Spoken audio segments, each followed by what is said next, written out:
সুপ্রিয় দর্শক, আসসালামু আলাইকুম। আপনাদের আমন্ত্রণ জানাচ্ছি বাংলা ভিশনের প্রতিদিনের আয়োজন সংবাদপত্র সমাজ মাধ্যমগুলোর শীর্ষ সংবাদ নিয়ে পর্যালোচনা ও বিশ্লেষণ ধর্মীয় অনুষ্ঠান ফ্রন্ট পেজে। আপনাদের সঙ্গে আছি আমি জিয়া খান এবং আলোচনার জন্য আমার সঙ্গে স্টুডিওতে উপস্থিত আছেন সুলতান মাহমুদ, ডেপুটি এডিটর, দৈনিক আমার দেশ। সুলতান ভাই, আপনাকে স্বাগত জানাচ্ছি। ধন্যবাদ আপনাকে। দর্শক, মূল আলোচনা যাবার আগে আজকের সংবাদপত্রগুলোর শীর্ষ সংবাদ আপনাদের জানিয়ে দিচ্ছি। প্রথম আলো, টিকা সংকট ও হামে শিশুর মৃত্যুর তদন্ত শুরু। আইন শৃঙ্খলা রক্ষায় কোনো ছাড় নয় দলের নেতাদের প্রধানমন্ত্রী। মা ও 3 মেয়ে সহ 5 জনকে হত্যা। এলোমেলো বোলিংয়ে দ্বিতীয় দিনটা পাকিস্তানের। আমার দেশ, ফাঁসির রায় লেখা হয় আইন মন্ত্রণালয়ে। সালাউদ্দিন কাদের চৌধুরীর বিচার। হাম ও উপসর্গে একদিনে মারা গেল আরও 9 শিশু, মৃত্যু ছাড়ালো 350। সীমান্তে 2 বাংলাদেশকে গুলি করে মারল বিএসএফ। ভারত প্রতিশ্রুতি দিয়েও সীমান্ত হত্যা বন্ধ করছে না। একে একে 3 সন্তান হত্যা করল মাদকাসক্ত বাবা। পুলিশ পদকের জন্য মনোনীত জুলাই অভ্যুত্থানে বিতর্কিতরা। দৈনিক ইত্তেফাক, কাপাসিয়ায় স্ত্রী, 3 সন্তান ও শ্যালককে গলা কেটে খুন। স্থানীয় সরকার নির্বাচন হবে শতভাগ নিরপেক্ষ, প্রধানমন্ত্রী। হাম ও উপসর্গের মৃত্যু 350 ছাড়ালো।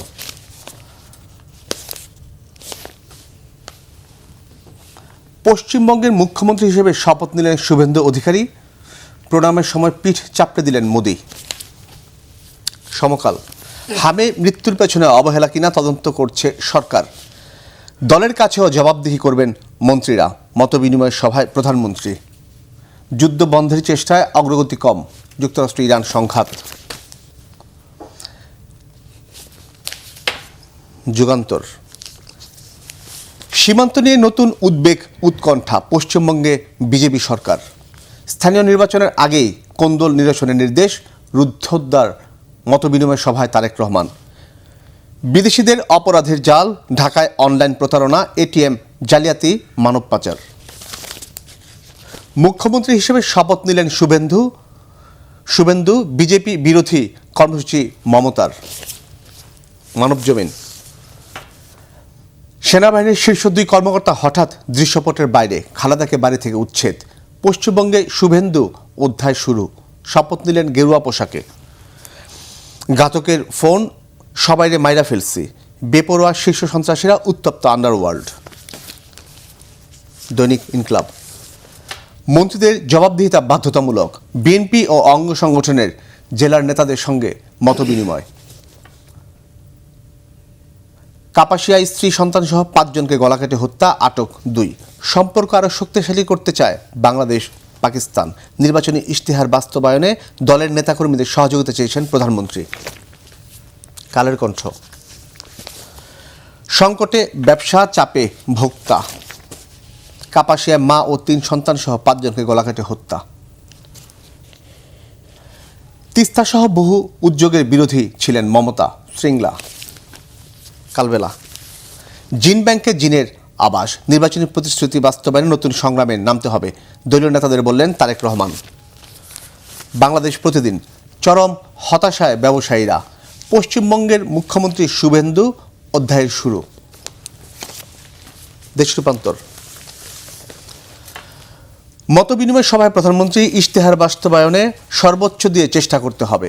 ম্যানেজ কৌশল শেখায় দুর্নীতি। মোদির আশীর্বাদে শুরু শুভেন্দুর।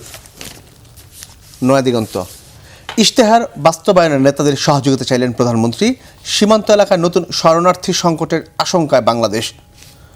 পুনঃ তফসিলের আড়ালে রাঘব বোয়াল রক্ষা। বণিক বার্তা, 3 দশক আগে অজানা কারণে পরিত্যক্ত হয় হরিপুর তেলক্ষেত্র। The Daily Star, imports from US double in January to April. News, mistakes told for higher than official count.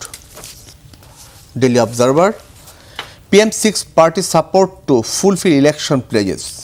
দর্শক, এতক্ষণ শুনছিলেন আজকের সংবাদপত্রগুলোর শীর্ষ সংবাদ। এখন আমরা যাব মূল আলোচনায়। সুলতান ভাই, আজকের সংবাদপত্রগুলোর প্রত্যেকটা পত্রিকা জুড়েই যেটা মানে একদম তারা গুরুত্বতে ছাপা হয়েছে, সেটা হচ্ছে প্রধানমন্ত্রী তারেক রহমান স্থানীয় সরকার নির্বাচন নিরপেক্ষ এবং প্রতিযোগিতামূলক করার জন্য নেতাকর্মীদের উদ্দেশ্যে তিনি বলেছেন, এবং আইন শৃঙ্খলা রক্ষা কোনো ছাড় দেওয়া হবে না। অর্থাৎ সামনে যে স্থানীয় সরকার যে নির্বাচন হচ্ছে, হ্যাঁ, আমরা যতটুকু জানতে পারছি 2-3 মাসের মধ্যেই সেই নির্বাচনটা হবে, এবং সেটা যেন নিরপেক্ষ হয় সেদিকে তাগিদ দিয়েছেন প্রধানমন্ত্রী। ধন্যবাদ। আপনি যেটি বলতে চেয়েছেন, আমি মনে করি যে স্থানীয় সরকার নির্বাচন কবে হচ্ছে, আদৌ হচ্ছে কিনা, কত দেরিতে হচ্ছে, এটি নিয়ে জনমনে, বিশেষ করে যারা রাজনীতির সাথে আছেন বা নেতা কর্মী বিভিন্ন দলের, শুধু বিএনপির নয়, অন্যান্য শরিক দল থেকে শুরু করে সরকারের সাথে বা পার্লামেন্টে যারা আছেন, সবার মধ্যেই একটি দুশ্চিন্তা ছিল। সেটি কিন্তু গতকাল প্রধানমন্ত্রী তার অঙ্গ সংগঠনের নেতাদের সাথে যে বৈঠক করেছেন, সেখানে প্রধানমন্ত্রীর বক্তব্য একটি বিষয় স্পষ্ট, যে খুব শিগগিরই হয়তো স্থানীয় সরকার নির্বাচন দেবেন, এবং সেই নির্বাচনটি যাতে অতীতের মতো পাতানো কোনো নির্বাচন না হয়, এবং সরকারের অনুকম্পা, দলীয় অনুকম্পায় যাতে কেউ নির্বাচিত হওয়ার আশা না করে, সেটি কিন্তু প্রধানমন্ত্রী ক্লিয়ার করেছেন। ওখানটাতে স্পষ্ট করেছেন যে কোনো সহযোগিতা, কোনো অনুকম্পা, কোনো ধরনের বিশেষ কোনো নির্দেশনা, এগুলো কোনো কিছুই কাজ করবে না। অতএব জনগণের মন জয় করে আচার আচরণ, ব্যবহার, কর্মযজ্ঞ সবগুলো দিয়ে মানুষের বা ভোটারদের, জনগণের মন জয় করে তারপর নির্বাচিত হতে হবে। আমি মনে করি যে একজন রাষ্ট্র বা একটি সরকার প্রধান হিসেবে মানুষের কাছে এটিই প্রত্যাশা, এবং এই পদ্ধতিতে যদি স্থানীয় সরকার নির্বাচন হয়, তাতে জনপ্রতিনিধিরা যেমন ভোটারদের কাছে, জনগণের কাছে দায়বদ্ধ থাকবে, ভোটারদেরও একটি নিজস্ব তাগিদ থাকবে আমি কাকে ভোট দেব। গত 16 বছরের অধিকাংশ সময় জুড়ে যে নির্বাচনগুলো হয়েছে, সেখানে ভোটারদের কোনো দায়বদ্ধতা ছিল না।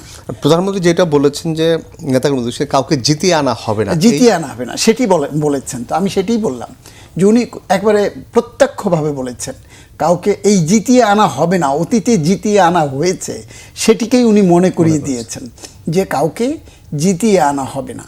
আমি যেটি বলছিলাম যে অতীতের যে স্থানীয় সরকার নির্বাচন বা জাতীয় নির্বাচন যেটি হয়েছে, সেটিতে তো আমরা দেখেছি বিনা ভোটে নির্বাচন, রাতের নির্বাচন, ব্যালটবিহীন নির্বাচন, এগুলো তো আমরা দেখেছি। সেখান থেকেই এসছে কাউকে জিতিয়ে আনা হবে না। আপনার কত ক্যান্ডিডেট বিনা ভোটে বা তার প্রতিদ্বন্দ্বী ছিল না, সেটাও তো আমরা দেখেছি।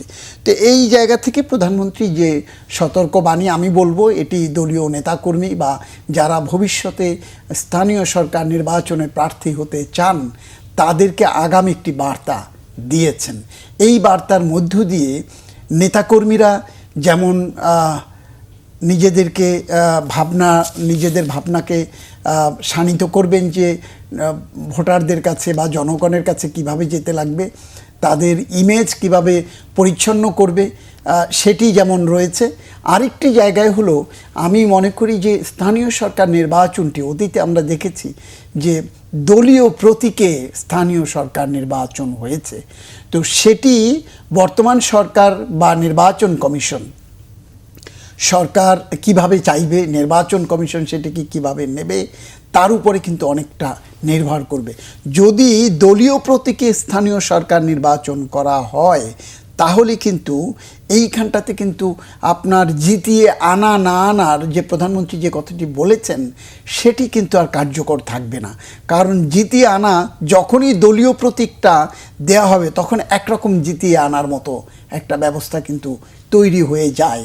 অতএব স্থানীয় সরকার নির্বাচনে যাতে দলীয় প্রতীক না থাকে, সেটিকে কিন্তু প্রধানমন্ত্রীর গতকালকে নেতাকর্মীদের সাথে যে বক্তব্য বা ভাষণ বা সতর্কবাণী উচ্চারণ করেছেন, সেটির সাথে কিন্তু অনেকটা ওতপ্রোতভাবে জড়িত।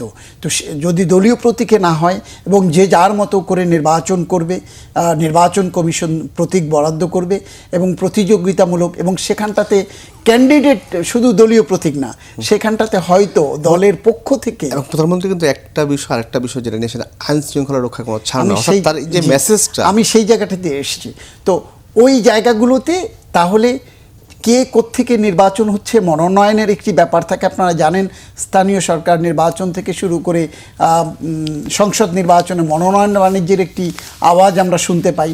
স্থানীয় সরকার নির্বাচনে সেটি প্রকট হয়ে দেখা দেয়, অতীতে আমরা দেখেছি। সেটি যদি না থাকে এবং যদি আপনার যে যার মতো করে নির্বাচন করতে চায়, তাহলে কিন্তু প্রত্যেকের দায়িত্ব কর্তব্য হবে, যারা ভবিষ্যতে নেতা হতে চায়, চেয়ারম্যান হতে চায়, ইউপি সদস্য হতে চায়, উপজেলা চেয়ারম্যান হতে চায়, এই জায়গাগুলোতে বা মেয়র কাউন্সিলর নির্বাচিত হতে চায়, তাদের কিন্তু প্রত্যেকের দায়িত্ব হবে নিজ নিজ এলাকায় আইন শৃঙ্খলা পরিস্থিতি ঠিক রাখা। কারণ যে নেতা তার নিজের এলাকার নিজের আইন শৃঙ্খলা পরিস্থিতি ঠিক রাখতে পারবে না, বা নিজেই বা নিজের নেতাকর্মী আইন শৃঙ্খলা পরিস্থিতিকে বিঘ্নিত করবার কোনো কাজ করবেন, তারা যে জনগণের ভোট পাবেন না, সেটি স্পষ্ট হয়ে যাবে। এখন আর জনগণকে এই ধোঁকা দিয়ে, জনগণকে রক্তচক্ষু দেখিয়ে কিন্তু ভোট নেবার সুযোগ নাই, যদি সত্যিকারের ভোটটি হয়।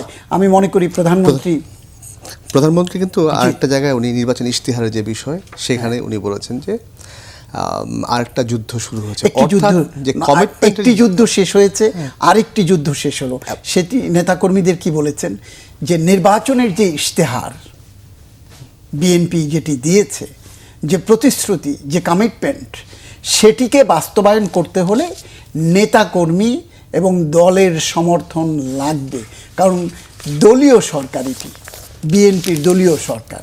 তো বিএনপির সরকার যখন, তো বিএনপির নেতাকর্মীরা যদি সেই ক্ষেত্রে সহযোগিতা না করে, তাহলে নির্বাচনী প্রতিশ্রুতি বাস্তবায়ন করা যাবে না।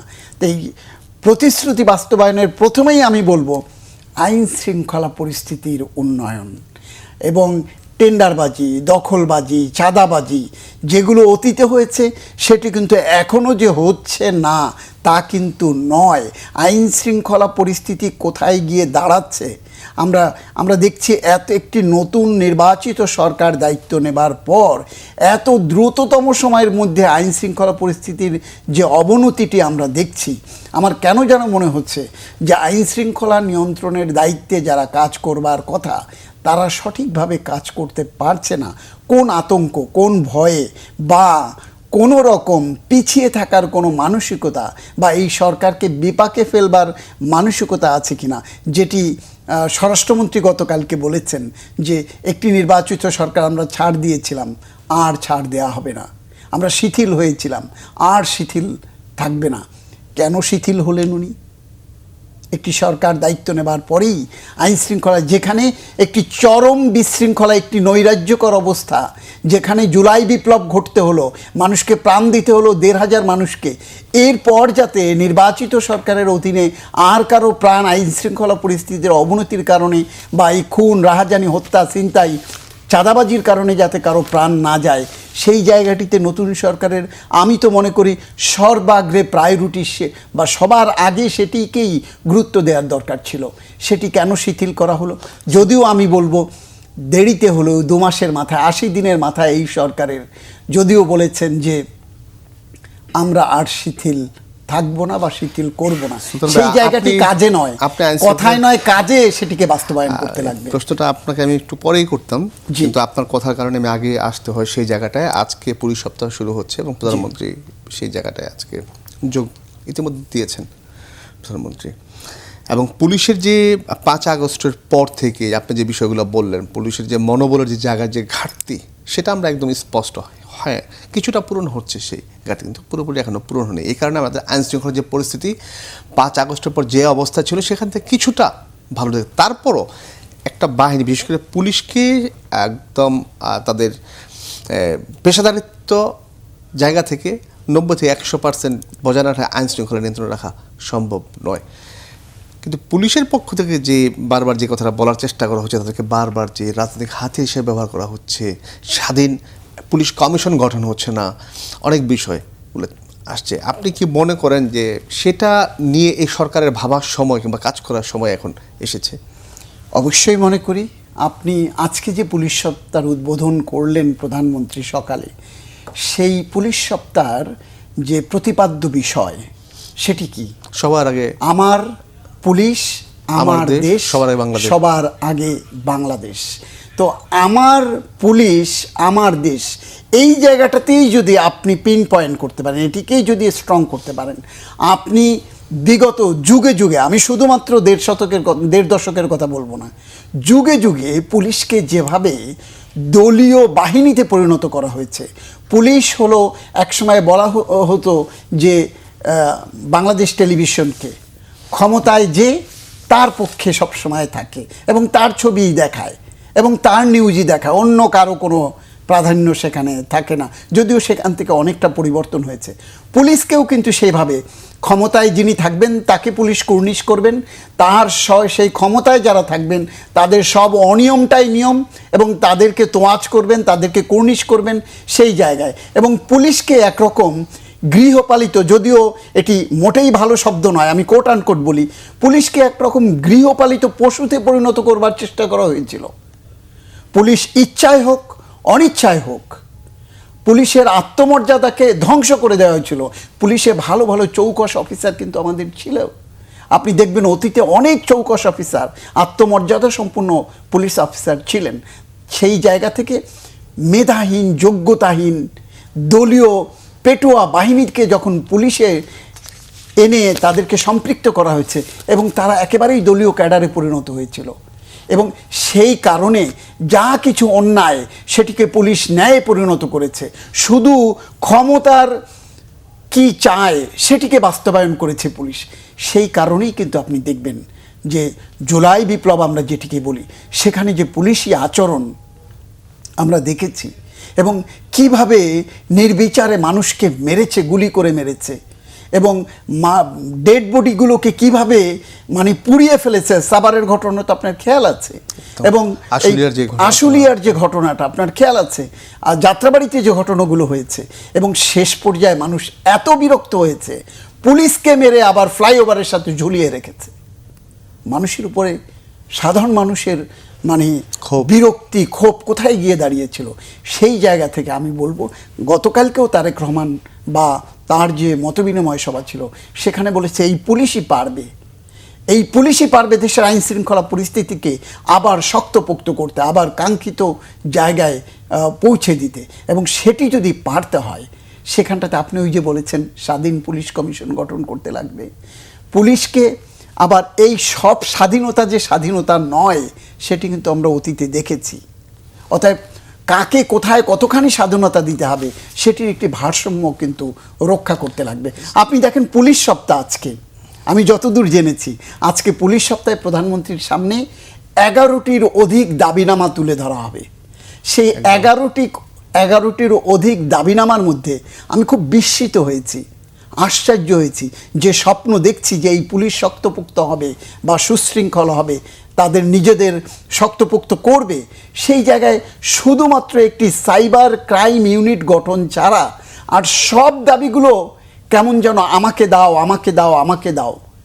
দেশ, রাষ্ট্র এবং পেশার উন্নয়নের জন্য সেখানটাতে তেমন কোনো দাবি দেওয়া নাই। আমাকে বিদেশে পাঠাইতে হবে, আমাকে ক্রিয়ার চক্রের সাথে রাখতে হবে, ক্রিয়ার সাথে সম্পৃক্ততা আরও বাড়াতে হবে, আমাকে এই সুবিধা দিতে হবে, হাসপাতাল সুবিধা দিতে হবে। ইয়েস, পুলিশের সুবিধা আপনি দেবেন, কিন্তু একটি বাহিনী থেকে মোটা দাগে যে বড় বৃহত্তর ওই বাহিনীর উন্নয়নে যে দাবিগুলো থাকবার কথা, যে প্রস্তাবগুলো থাকার, সরকার প্রধানের সামনে সেই দাবিগুলো উত্থাপন করা হবে।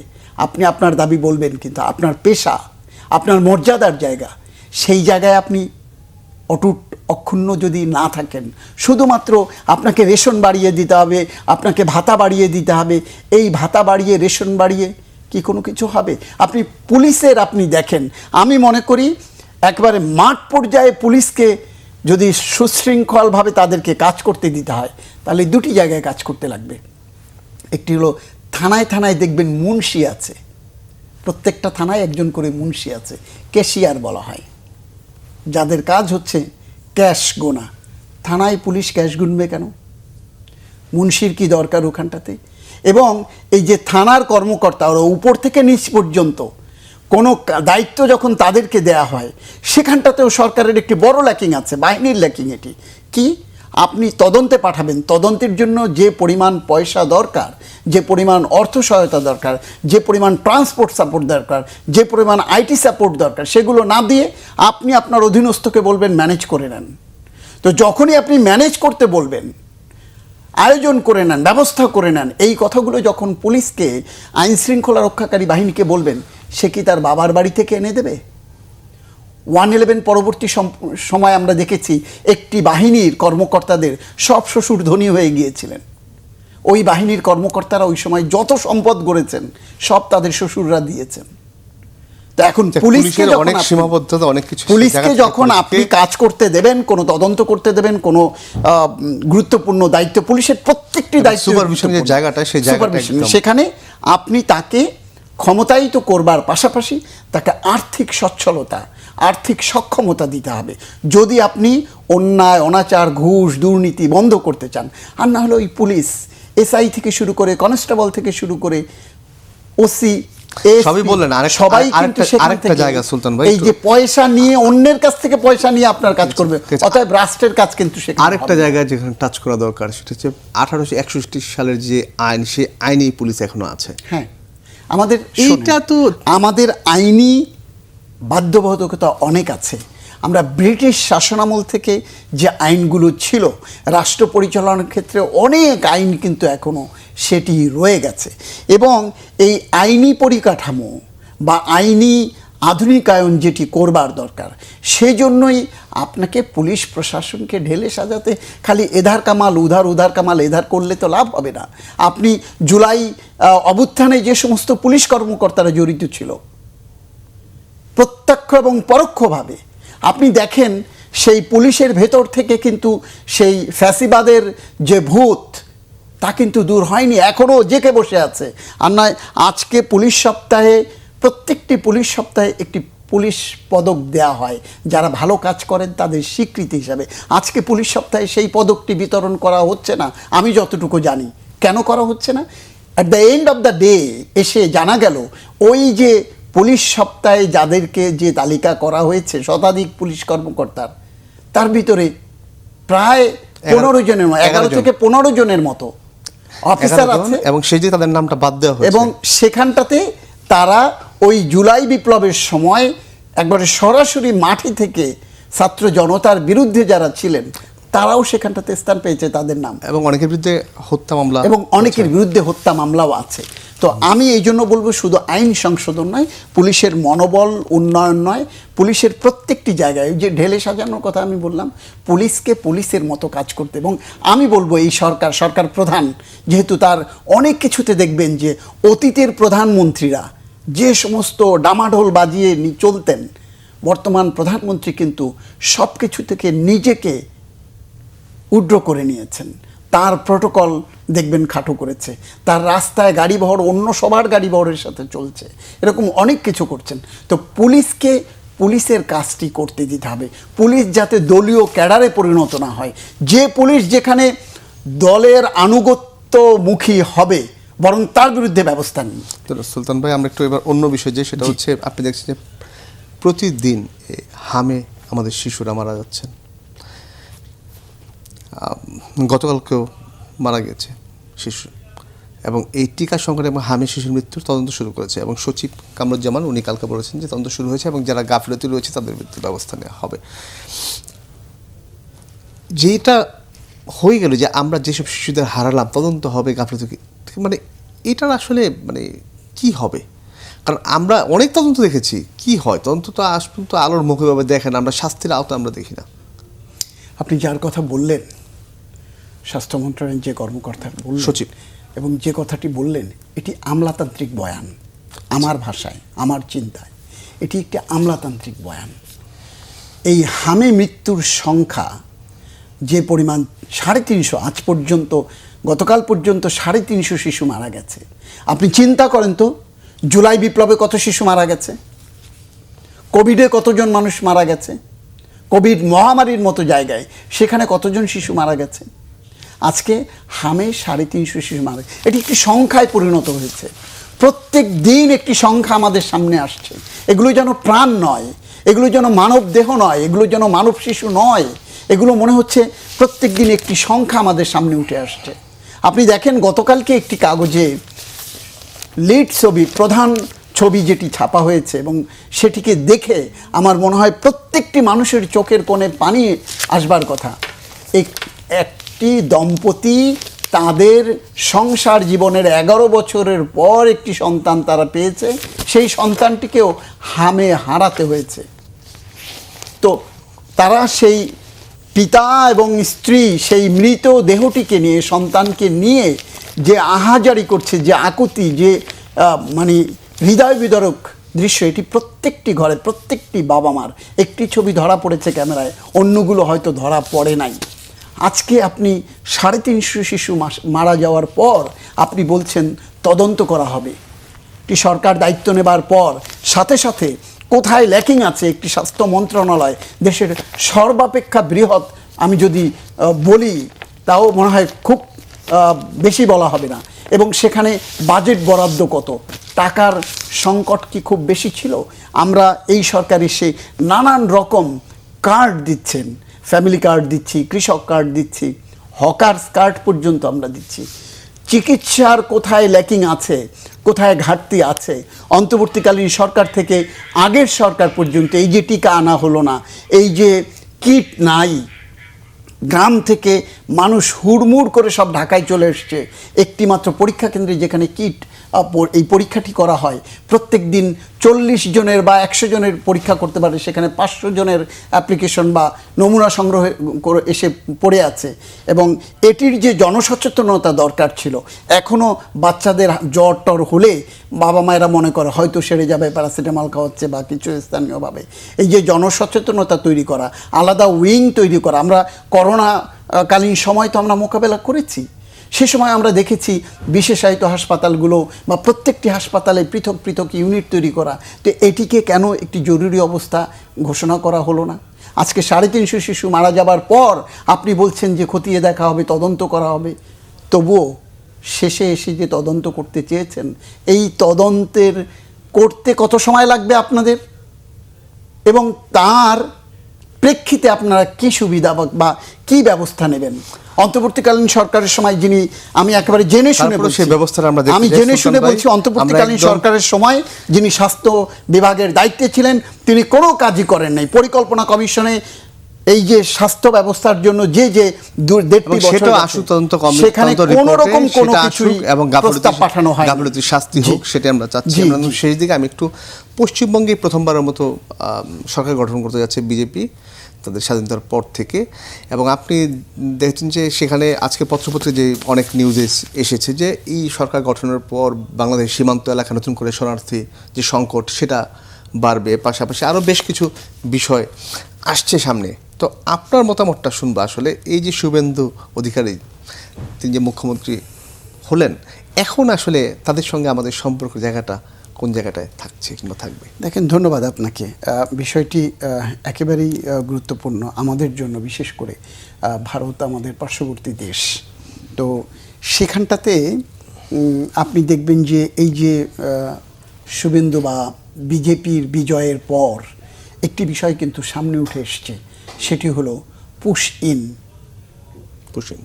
আরেকটি বিষয় হলো যে আমাদের নানান চুক্তি আছে ভারতের সাথে। সেই চুক্তিগুলো অতীতে তৃণমূলের নেত্রী যিনি ছিলেন, আপনি গঙ্গার চুক্তি শেষের দিকে, আর তিস্তার 11 সালে তিস্তা চুক্তির সেই বাস্তবায়ন কিন্তু হতে পারে নাই মমতা বন্দ্যোপাধ্যায়ের কারণে। এবং তিনি তখন বলেছিলেন, একদম স্ট্রেট বলেছিলেন যে এটি তারা করতে দেবেন না। এবং তখন কেন্দ্রীয় সরকার কিন্তু এই মানে প্রাদেশিক সরকারের এই কারণে তখন বলেছিলেন তারা করতে চায়, এখন করতে পারছি না। মমতার বাধার কারণেই তারা করতে পারছে না। এইখানটাতে একটি দেখবার বিষয় আছে যে এখন কেন্দ্রীয় সরকার এবং এই কেন্দ্রে এবং পশ্চিমবঙ্গে দুই জায়গায় কিন্তু বিজেপির সরকার, এখন তারা কতটা বাস্তবায়ন করেন সেটি একটি দেখবার ব্যাপার। আপনি আসামে দেখবেন যে আসামের ভোটার তালিকা থেকে প্রায় 3 লাখ মানুষকে ছেঁটে ফেলা হয়েছে নানান অজুহাতে, এবং যেটা এই ভোটের একটা বড় ফ্যাক্টর বলে মুসলিম এবং হিন্দু বাঙালি যারা তাদেরকে ছেঁটে ফেলা হয়েছে। কি তাদের আইডেন্টিটি নিয়ে, তাদের ডকুমেন্টেশন নিয়ে প্রশ্ন তুলেছে, এবং এটির মধ্য দিয়েই কিন্তু এই প্রশ্নটি এসছে যে পুশিনের ঘটনা ঘটতে পারে। আমরা অতীতেও কিন্তু দেখেছি পুশিন বাংলাদেশে করেছে। এত বড় সীমান্ত, আমার দেশের 3 দিক থেকে সীমান্ত, এবং এই শপথের মধ্যে গতকালকে 2 জনকে গুলি করে হত্যা করেছে, গতকালকেও 2 জনকে। এই যে বললাম যে অমীমাংসিত ইস্যুগুলো, সেটির 2টি জায়গা। একটি হলো এখন যদি বলা হয় মোদি সরকারের পক্ষ থেকে বলা হচ্ছে বর্তমান বিএনপি সরকারের সাথে তারা বন্ধুত্বপূর্ণ সম্পর্ক রেখে কাজ করতে চায়, অতীতের অনিষ্পন্ন যে সুবিধাগুলো সেগুলো বাংলাদেশকে দিতে চায়, সেটির বাস্তবায়ন দেখা যাবে বাস্তবায়নের মধ্যে দিয়ে কতটি হয়। আরেকটি যে জায়গাটি সেটি হলো সরকারের কূটনৈতিক, বর্তমান সরকারের কূটনৈতিক দক্ষতার ব্যাপার। আরেকটি হলো ভারতের কেন্দ্রীয় সরকার এবং যেটা পশ্চিমবঙ্গের সরকার, তাদের আন্তরিকতার ব্যাপার। আমার সীমান্তে গেলেই মানুষ গেলেই তাদেরকে গুলি করে হত্যা করছে, যতদিন তাহলে সম্পর্ক হত্যা শূন্যতে না আসছে ততদিন সীমান্তে বাংলাদেশিদের হত্যা এটি শূন্যতে নামিয়ে আনাটা একটি বড় কর্মযজ্ঞ।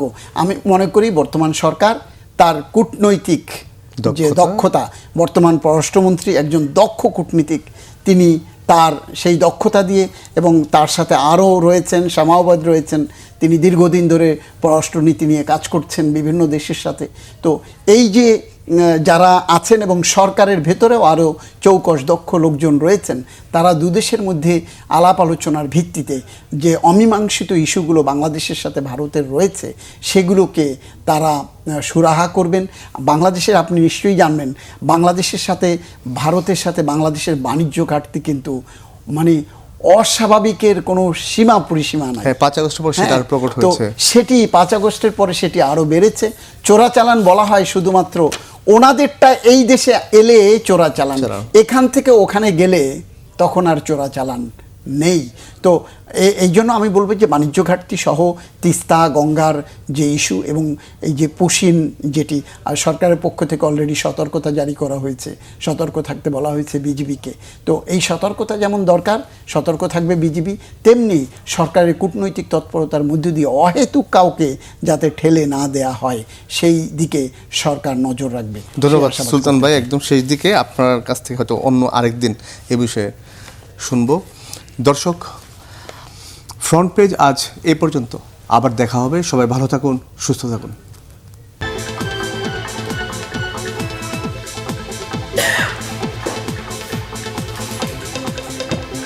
আমি অনেকটা লাউডলি বলি, না না, এইভাবে বলা উচিত।